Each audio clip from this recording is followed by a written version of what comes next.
আসসালামু আলাইকুম। আজ আমি বানাবো হচ্ছে ডাল দিয়ে একটা মজার তরকারি। আর রেসিপিটা দেখতে হলে সঙ্গে থাকুন।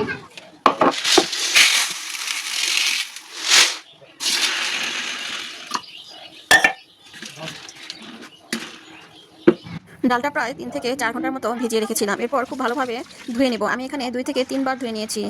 তো ডালটা দেখুন খুব সুন্দরভাবে ফুলে গেছে এবং খুব ভালোভাবে ভিজানো হয়ে গেছে। তো এই তো দেখতে পাচ্ছেন আমি খুব সুন্দর করে ডালগুলো ধুয়ে নিলাম। এরপর আমি ব্লেন্ডারে ডালগুলো খুব সুন্দরভাবে ব্লেন্ড করে নেব। এরপর সবগুলো ব্লেন্ড করা ডাল আমি বাটিতে ঢেলে নেব। এরপর একে একে এখানে সব প্রকার মশলা দিয়ে আমি খুব ভালোভাবে সবগুলো উপকরণ মিশিয়ে নিব। তো প্রথমে এখানে দিয়ে দিলাম হলুদ গুঁড়া, ধনিয়ার গুঁড়া, মরিচের গুঁড়া এবং পরিমাণ মতো লবণ। তো এরপর আমি একটা চামচের সাথে খুব ভালোভাবে এটা মিশিয়ে নেব। আপনারা চাইলে হাত দিয়ে করতে পারেন। তো দেখতে পাচ্ছেন এটা আমার মেশানো শেষ। এরপর আমি এখানে দুটো ডিম ভেঙে দিব। আপনারা আপনাদের পছন্দ অনুযায়ী দিয়ে দিবেন। যেহেতু আমার এখানে ডালের পরিমাণ খুব বেশি ছিল না, দুটো ডিম এটার জন্য যথেষ্ট ছিল। এরপর আমি আবারও চামচ দিয়ে খুব ভালোভাবে ডিমের সাথে মিশিয়ে নেব। আপনার যখন মাছ মাংস খেতে ইচ্ছে করবে না, একবার হলেও এই রেসিপিটা রান্না করে দেখবেন। আমার বিশ্বাস খুব ভালো লাগবে। তো আমি এটা মাটি চুলায় রান্না করছি। তো আমি হচ্ছে কড়াই বসিয়েছিলাম এবং দিয়েছিলাম তেল। এরপর ওই মিক্স করা বেটাটা দিয়ে খুব ভালোভাবে নাড়তে হবে।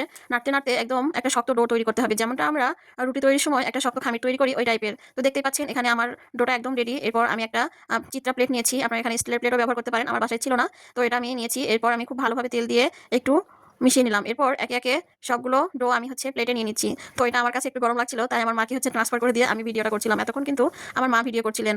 উনি আমার রেসিপি ব্যাপারে খুবই সাহায্য করেন। তো আমি এখানে একটা পাতলা বেটা তৈরি করে নেব চালের গুঁড়া দিয়ে। তো এখানে আমি কিছুটা পরিমাণ চালের গুঁড়া নিয়েছিলাম এবং সামান্য পানি দিয়ে একটা বেটা তৈরি করে নিলাম। এরপর এই যে ডালের ডোটা যেটা ছিল সেটা খুব সুন্দরভাবে টুকরো টুকরো করে কাটা হচ্ছে। এটা হচ্ছে রান্নার একদম খুবই সুন্দর একটা জিনিস আমার কাছে, মানে খুবই সুন্দর লাগে দেখতে আর কি। এটা চাইলে আপনারা হাত দিয়েও গোল গোল করেও নিতে পারেন। আমি একটু চারকোনা করে কেটে নিচ্ছিলাম। তো আমার মা এটা আমাকে সাহায্য করছিলেন কাটতে। ওই যে বললাম আমার কাছে প্রচুর গরম লেগেছে, আমার মাকে দিয়েছি।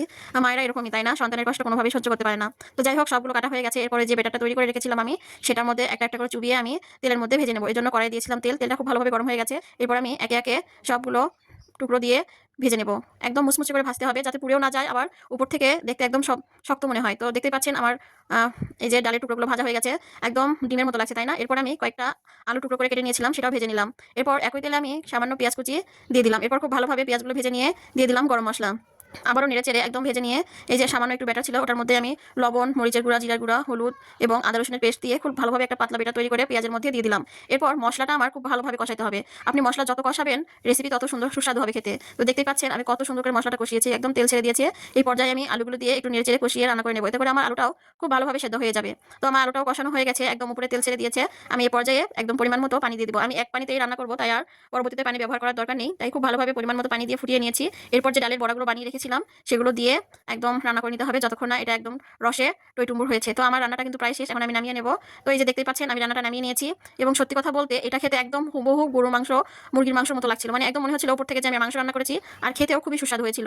এভাবে একবার হলেও বাসায় ট্রাই করবেন, আশা করছি ভালো লাগবে। আজ এখানে বিদায় নিচ্ছি, দেখা হবে পরবর্তীতে নতুন কোনো রেসিপি নিয়ে।